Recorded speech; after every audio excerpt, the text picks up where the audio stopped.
ఈ దేశంలో main stream media అనేక ఆరోపణలు ఎదుర్కొంటుంది సార్. స్లాటర్ హౌస్లు అని చెప్పి కొంతమంది అంటారు, ఇంకొంతమంది అయితే బ్రోకర్ హౌస్లు అని చెప్పి చాలా దారుణంగా మాట్లాడుతూ ఉంటారు. భారతదేశంలో ఒక రాజకీయ పార్టీకి అనుసంధానంగా కొన్ని మెయిన్ స్ట్రీమ్ మీడియా ఛానళ్ళు, ఇక డిజిటల్ మీడియా గురించి చెప్పాల్సినటువంటి ప్రయత్నం అయితే ఏం లేదు. మీడియా పార్టీల పరంగా విడిపోయి తన విలువల్ని తానే దిగదార్చుకుంది కాబట్టే సోషల్ మీడియాలా తయారైందనేటువంటి వాదనని ఒప్పుకుంటారా? కొంతవరకు వాస్తవం ఉండొచ్చు, కానీ అదే కారణం కాదు. ప్రపంచమంతా కూడా ఈ టెక్నాలజీ యుగంలో మెయిన్ స్ట్రీమ్ మీడియా ప్రభావం తగ్గిపోయింది. అడ్వర్టైజింగ్ రెవెన్యూ కావచ్చు, లేకపోతే వాళ్ళని చూసేవాళ్ళు, వినేవాళ్ళు, చదివేవాళ్ళు కావచ్చు, చాలా తగ్గిపోయారు సార్, తగ్గిపోతున్నారు. మొత్తం సోషల్ మీడియాకి వెళ్ళిపోతున్నారు. ఇది ప్రపంచం మొత్తంలో జరుగుతుంది, మన దేశంలో మాత్రమే కాదు. Okay sir. అలాగే ప్రపంచం మొత్తంలో కూడా ఈ మెయిన్ స్ట్రీమ్ మీడియా ఈ పార్టీకు ఆ పార్టీకు అనుకూలం అన్న భావం కూడా పెరుగుతుంది. ఉదాహరణకు అమెరికా తీసుకోండి. కొంతవరకు నిజం కాదా సార్? భావం అన్నారు మీరు. వస్తాను.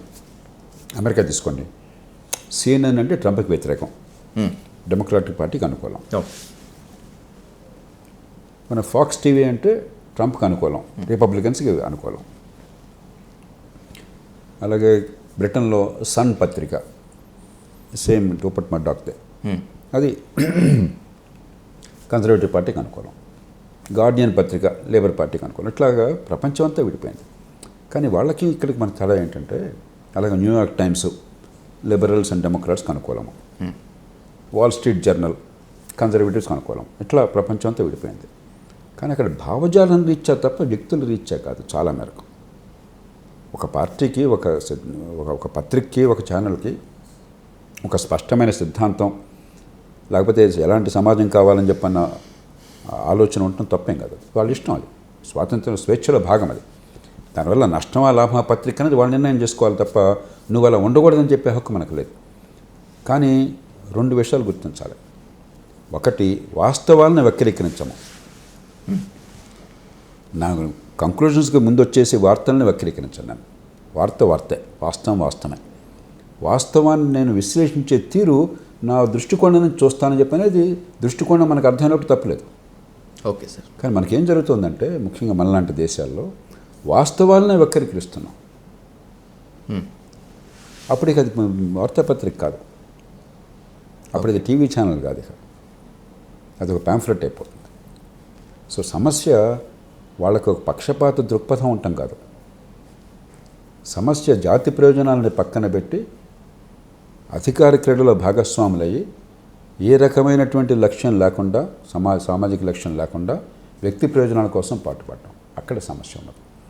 కాబట్టి ఒక పత్రికో, ఒక టీవీ ఛానల్కో ఒక సిద్ధాంతం అంటే నాకు అభ్యంతరం లేదు. కానీ కళ్ళు మూసుకుని వాస్తవాలతో తర్కంతో నిమిత్తం లేకుండా కొందరు కొమ్ముగాయటం అయితే తప్పనిసరిగా ప్రమాదం జరుగుతుంది సమాజంలో.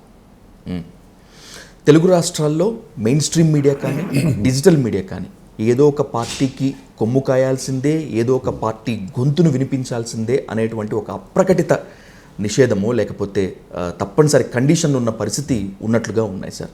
ఒకవేళ అలా గనక ఉంటే మీడియా గొంతు నొక్కేస్తే ఏంటి ప్రయోజనం? ఏమవుతుందంటే, ఒకటి, మీడియా సంక్షోభంలో పడుతుంది. ఇందాక నేను చెప్పినట్టుగా ఒకప్పుడు ప్రభావశీలమైన మీడియా క్రమక్రమంగా ప్రభావాన్ని కోల్పోతుంది, రెవెన్యూ కోల్పోతుంది, ఖర్చులు విపరీతంగా ఉంటున్నాయి. రెండోది, డబ్బంతా రాజకీయంలో చేరిపోతుంది. డబ్బు ఖర్చు కానీ, డబ్బు సంపాదన కానీ, రాజకీయంలో ఉన్న సంపాదన ఖర్చు మిగతా చోట్ల మీరు ఊహించలేరు సార్. ఇప్పుడు ఆంధ్రప్రదేశ్లో ఎన్నిక జరిగిందంటే దూరం నుంచి నాకు అర్థమైనంత వరకు అంచనా ఒక 7-8 వేల కోట్ల రూపాయలు, కనీసం ఒక 10,000 కోట్ల రూపాయలు ఖర్చు అయి ఉంటుంది. ఆఫ్టర్ ఆల్ ఒక బేద దేశంలో ఒక రాష్ట్రం, అది కూడా పెద్ద రాష్ట్రం కాదు పూర్వంలాగా, ఒక మోస్తరు రాష్ట్రం 10,000 కోట్ల రూపాయలు అసెంబ్లీ ఎన్నికలకు ఖర్చు పెట్టిందని చెప్పంటే అంత అక్రమ ఖర్చే. అది సర్వసామాన్యం అయిపోయిందంటే ఆంధ్రప్రదేశ్లో ఉంది, తెలంగాణలో ఉంది, కర్ణాటకలో ఉంది, తమిళనాడులో ఉంది. మరి ఆ డబ్బుని తిరిగి సంపాదించడమే రాజకీయానికి ఒక ప్రధానమైన లక్ష్యమే. అందుకని మీకు కార్పొరేటర్ దగ్గర నుంచి ఎమ్మెల్యే, ఎంపీల దాకా డబ్బులు ఎక్కడ సంపాదించాలి, ఏ రూపంలో సంపాదించాలి. కొందరేమో వాళ్ళ సంస్థాగతంగా బలం ఉంది కాబట్టి వ్యాపారాన్ని పెంచడంలో సంపాదిస్తారు లంచాలు తీసుకోకుండా. మరికొందరు ప్రత్యక్షంగా లంచాలు తీసుకుంటారు. మరికొందరు ల్యాండ్, శాండ్, మైనింగ్, ఏది దొరికితే అది ట్రాన్స్ఫర్లు, పోస్టింగ్లు, పోలీస్ కేసులు, ఇలాంటి వ్యవస్థలు ఏమైందంటే రాజకీయం మొత్తాన్ని, జగత్తు మొత్తాన్ని ఆక్రమిస్తున్నది. అసలు రాజకీయానికి అతీతంగా మనకి స్పేస్ అనేది రానికుండా చేస్తున్నారు. స్వచ్ఛంద సంస్థలు కావచ్చు, పత్రికలు కావచ్చు, ఛానల్స్ కావచ్చు, చివరికి సినిమాలు కావచ్చు, అంతా రాజకీయమయం చేసేసాం మనం. ఓకే. రాజకీయానికి అతీతంగా, రాజకీయం జీవితంలో ఒక పార్శ్వం మాత్రమే, ఒక భాగం మాత్రమే. మన జీవితం చాలా విశాలమైనది, అపురూపమైనది అన్న విషయం ప్రజలకు కూడా అర్థం కాకుండా మనందరినీ కూడా రాజకీయంలో కొట్లాడుకునే మనుషులుగా తయారు చేశాం చాలా మేరకు. కొద్దిమంది దానికి అతీతంగా ఉండగలుగుతున్నారు. అలాంటి వ్యవస్థలో ఏమవుతుంది, మీకు స్వతంత్రంగా ఆలోచించే శక్తి ఉండదు. ఒకవేళ ఆలోచించినా కూడా రిసీవ్ చేసుకునే స్థితి కూడా సమాజానికి తగ్గిపోతూ ఉంటుంది. ఆ పోలరైజేషన్లో నువ్వు మావాడుగా, అవతలవాడు, అంతేగాని మన ఉమ్మడి ప్రయోజనాలు కాపాడడం కోసం నీ దగ్గర పస ఉందా, ఆలోచన ఉందా లేదా, అది చర్చ జరగట్లా. మావోడువా కాదా, పరయోడువా, అస్మద్యుడివా తస్మద్యుడివా తప్ప నీ అభిప్రాయాలు, నీ భావాలు, నీ ఆలోచనలు, నీ చర్యలు నా జీవితాన్ని ఏ మేరకు ప్రభావితం చేస్తున్న ఆలోచనలు పూర్తిగా చంపేస్తున్నాం. సమాజం నష్టపోతుంది ఖచ్చితంగా దానివల్ల. దానిలో అనుమానం ఏమాత్రం లేదు.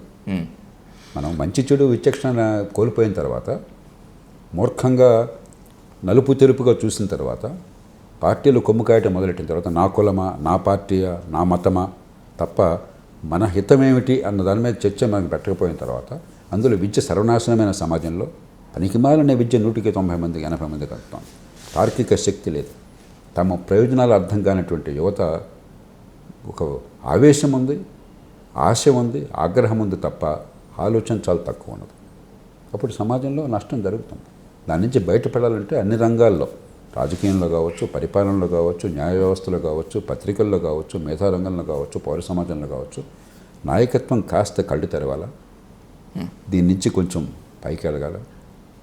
అందుకే ఒక కవి చెప్పాడు, జీజే హాలండ్, మనకు కావాల్సింది టాల్ మెన్, మహిళలు కానీ మగవాళ్ళు కానీ, పొడుగాటి వాళ్ళు, సన్ క్రౌన్, సూర్యుడినే కిరీటంగా ధరించిన వాళ్ళు, ఈ మబ్బుల్ని ఛేదించిన వాళ్ళు, హూలీ అబౌవ్ ద ఫాగ్, ఈ మబ్బుల్ని ఛేదించగలవాళ్ళు, దీనికి అతీతంగా వెళ్ళగలవాళ్ళు, in public duty and in private thinking, ప్రజా జీవనంలో కావచ్చు, వ్యక్తి జీవనంలో కావచ్చు, ఆ ప్రమాణాలను పాటించే స్థైర్యము, శక్తి, నేర్పరితనము, నిజాయితీ ఉన్నవాళ్ళు మాత్రమే నాయకత్వానికి అర్హులు. మనం అలాంటి వాళ్ళని చంపేసి, పరుషమైన పదాలను నోటించి మాట్లాడటం మంచిది కాదు, అనర్హులకి అందరం ఎక్కిస్తున్నాం మనం. కులం, మతం, ప్రాంతం, భాష, పార్టీ, ఇది ఊతంగా చేస్తున్నాం. ఇది తప్ప ఇంకేమీ లేనటువంటి ఒక బ్లైండ్నెస్, ఒక ఉన్మాదంలోకి, ఒక అంధత్వంలోకి వెళుతున్నాం. నష్టపోతాం. ఆ మేరకు ఏ మేరకు కళ్ళు తెరిస్తే ఆ మేరకు లాభపడతాం, ఏ మేరకు కళ్ళు మూసుకుని పోతే ఆ మేరకు నష్టపోతాం.